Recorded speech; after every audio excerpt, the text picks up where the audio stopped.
10 years ago, his daughter left cursing his name.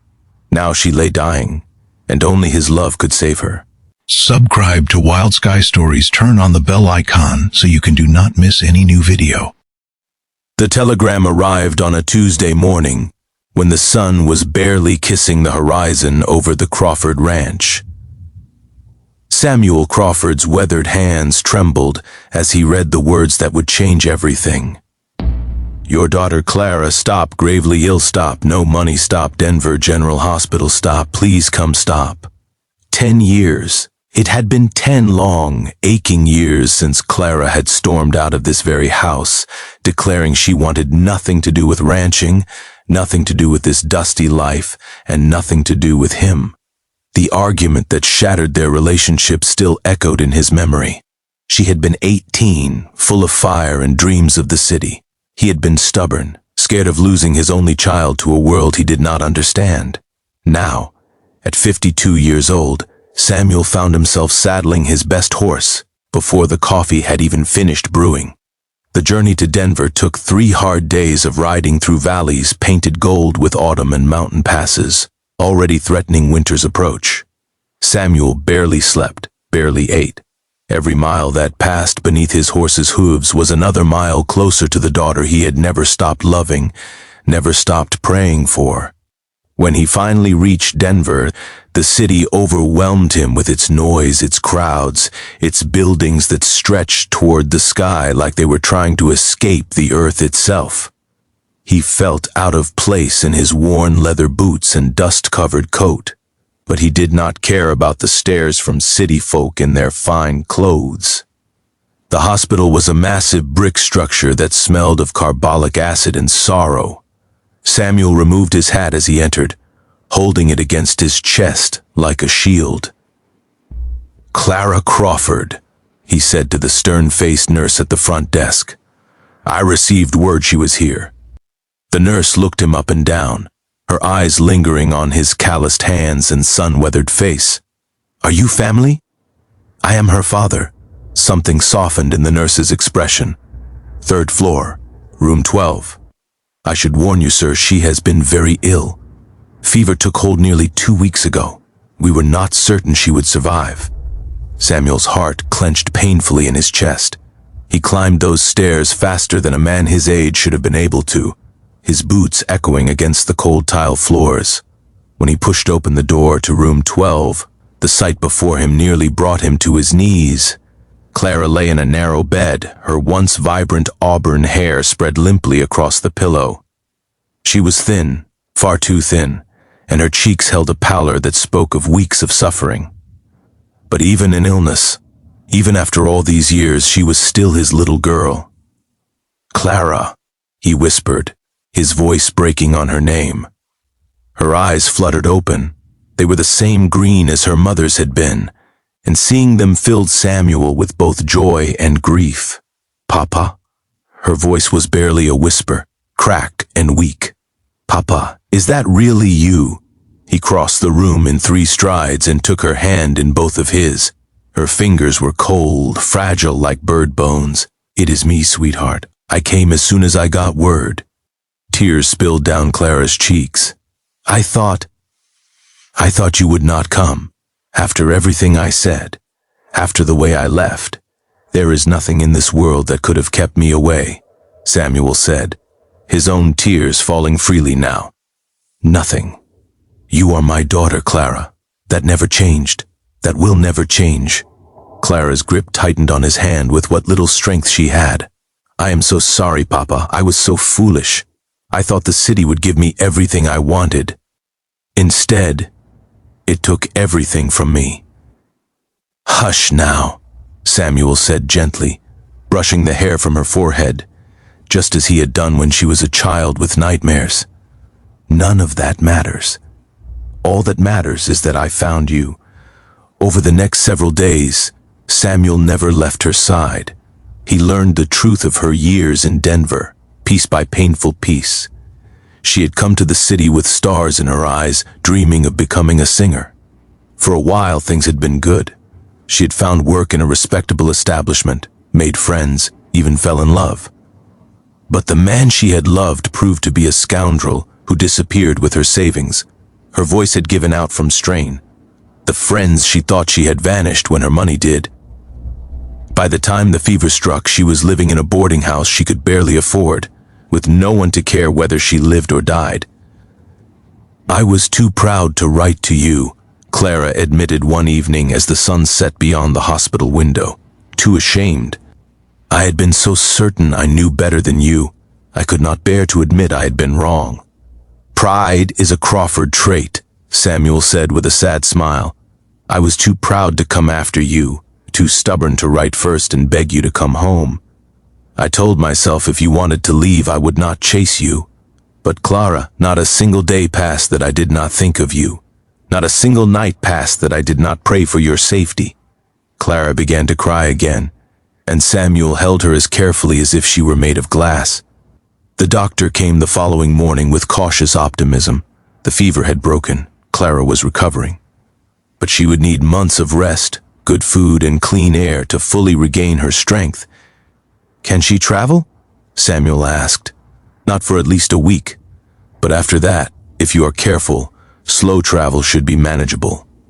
Honestly, getting her out of this city would probably be the best medicine I could prescribe." Samuel turned to his daughter. "Will you come home, Clara? Will you let me take care of you?" Clara's eyes filled with uncertainty and hope in equal measure. "Do you truly want me back? After everything? I have wanted nothing else for 10 years. The journey back to the ranch was slow and gentle. Samuel had sold his horse and used the money to buy a comfortable wagon with a proper bed arranged in the back where Clara could rest. He purchased 2 steady mares to pull it and enough supplies to make the trip as comfortable as possible. They traveled only a few hours each day, stopping often so Clara could walk a little, rebuild her strength, breathe the fresh mountain air that seemed to bring color back to her cheeks with each passing day. During those long days of travel, father and daughter began to truly talk for the first time in over a decade. They spoke of the years they had lost, of regrets and sorrows, but also of memories that made them laugh until their sides ached. Clara told her father about the good moments in the city, the beautiful music she had heard, the friends who had been genuine before hardship revealed false ones. Samuel told Clara about the changes at the ranch, about the new barn he had built with his own hands, about the horse he had named after her mother. "I named her Elizabeth," he said one evening as they camped beneath a canopy of stars more brilliant than anything the city could offer. "Sometimes when I talk to her, I pretend I am talking to your mother. I tell her about my day. I tell her how much I miss you both." Clara reached across the fire and took her father's hand. "Mama would be so happy we found our way back to each other." "She would," Samuel agreed, his voice thick with emotion. "She always said we were too alike for our own good. 2 stubborn mules, she called us." Clara laughed. "Ed." And the sound was like music to Samuel's ears. When they finally crested the last hill and the Crawford Ranch spread out before them in the valley below, Clara gasped. The land was golden in the late afternoon light, the white farmhouse gleaming against the backdrop of purple mountains. "It is even more beautiful than I remembered," she breathed. "It has been waiting for you," Samuel said. "We have both been waiting for you." The weeks that followed were filled with healing, both physical and emotional. Clara grew stronger each day, and with her strength came a new appreciation for the life she had once been so eager to escape. She learned to love the rhythm of ranch life again, the honest work, the simple pleasures, the connection to the land that the city had never been able to provide. She also began to notice things she had not seen as a young girl. She noticed how the ranch hands respected her father, how they looked to him for guidance and received it with patience and wisdom. She noticed the way he cared for the animals, the gentleness in his rough hands, the quiet strength that had always been there but that she had been too young to appreciate, and she noticed the widow who lived on the neighboring ranch. Martha Holloway was a woman of 45 years, with kind eyes and a warm smile that seemed to light up whenever Samuel Crawford was near. She came by often with fresh bread, with herbal remedies for Clara's lingering cough, with offers of help that always seemed to result in long conversations on the porch. Clara watched her father around Martha, and she saw something she had not seen since her mother died. She saw him smile, truly smile, with his whole face and not just his mouth. She saw him stand a little taller, speak a little softer, and sometimes when he thought no one was watching, she saw him look at Martha with an expression of such tender longing that it made Clara's heart ache with happiness. One evening, as father and daughter sat together watching the sunset paint the mountains in shades of rose and gold, Clara decided it was time. "Papa, may I ask you something?" "You can ask me anything, sweetheart." "Martha Holloway, you care for her, do you not?" Samuel's weathered cheeks flushed with color. "I do not know what you mean, Papa." Clara fixed him with a look that reminded him so much of her mother that it stole his breath. "I have eyes. I see how you look at her. I see how she looks at you. Why have you not told her how you feel?" Samuel was quiet for a long moment. When he finally spoke, his voice was rough with emotion. "Your mother was the love of my life, Clara. I never thought I could feel that way about anyone else. And then you left, and I felt I had no right to happiness. Not when I had failed so badly as a father." Clara moved to kneel before him, taking his hands in hers. "You did not fail, Papa. We both made mistakes. But those mistakes do not mean we do not deserve love. They do not mean we have to spend the rest of our lives alone." Tears slipped down Samuel's weathered cheeks. "I am an old man, Clara, set in my ways. What could I possibly offer a woman like Martha?" "You could offer her your heart," Clara said simply, "and from what I have seen, I believe she is more than willing to accept it." The next Sunday after church, Samuel approached Martha with his hat in his hands and his heart on his sleeve. Clara watched from a distance as her father, this strong and stoic man who had faced down outlaws and survived droughts and weathered every storm the land could throw at him, trembled like a boy asking a girl to dance for the first time. She could not hear what was said, but she saw Martha's face transform with joy. She saw her father's shoulders lose their tension, saw him reach out and take Martha's hand like it was the most precious thing in the world. When they walked back toward her, hand in hand, Clara felt tears of pure happiness streaming down her face. That winter was the coldest in memory, but the Crawford Ranch had never felt warmer. Martha became a regular presence, her laughter filling the rooms that had been silent for too long. Clara recovered fully, and with her recovery came a new sense of purpose. She began to write songs again, not for city audiences, but for the people she loved. She wrote a song about the land, about the way the morning light touched the mountains. She wrote a song about her father, about his strength and his tenderness.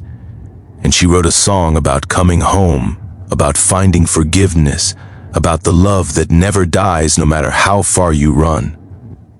When spring came, Samuel and Martha were married in a small ceremony on the ranch, surrounded by neighbors and friends and the daughter who had once been lost, but was now found. As Clara watched her father dance with his new bride under a canopy of apple blossoms, she felt a hand slip into hers. She turned to find Thomas, Martha's son from her first marriage, standing beside her. He was a quiet man with kind eyes, and over the past months, their friendship had blossomed into something deeper. "Your father is a good man," Thomas said. "So are you," Clara replied. Thomas smiled, and Clara felt her heart expand with a joy she had thought she would never know. She had come to the city seeking happiness and found only hardship. She had come home seeking forgiveness and found not only that, but love as well. As the music swelled and the stars began to appear in the darkening sky, Clara realized that some blessings come in forms we never expect. Sometimes the life we run from is the life we were always meant to live. Sometimes the people we push away are the ones who love us most. And sometimes a father's love can cross any distance, forgive any wrong, and bring a lost daughter home where she belongs.